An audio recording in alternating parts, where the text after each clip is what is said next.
បាញ់សัตว์ដើរកាត់លើចំការ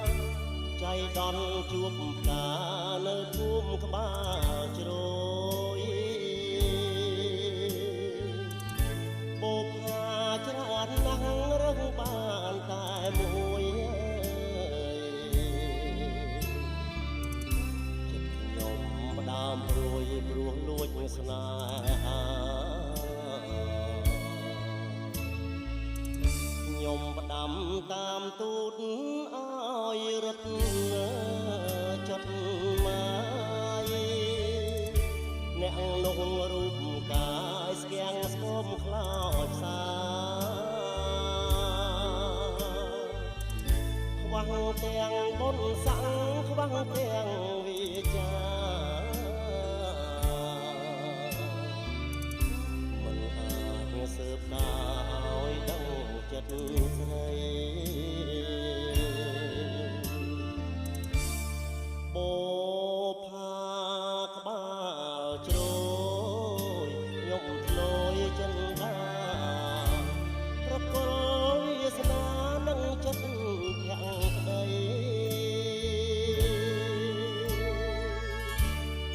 អូលោកអ្នកតានាមក្បាល8បុណ្យយល់សពស្រីពីរឿងខ្ញុំជាតិនេះប្រាថ្នាបេះផ្កាក្បាលជ្រោយខែមិនអោយរយជ្រួងធ្លាក់ចោលតងរៀមជាបាំងសាកំព្រាបងក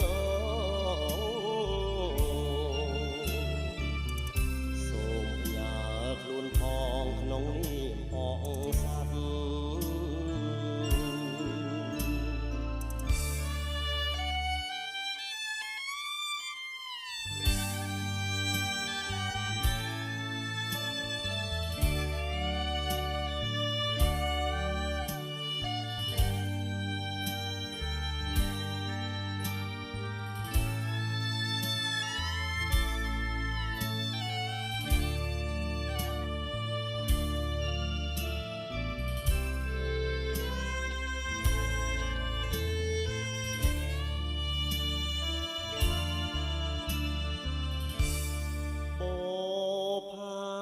ក្បា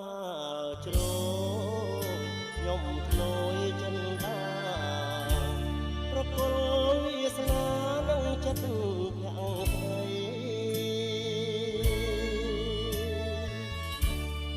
អូលោកអ្នកតានាមក្បាល8បុណ្យយល់សពស្រីពីរឿងខ្ញុំ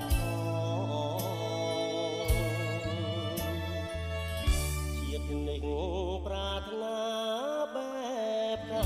ងក្បាលជ្រោយ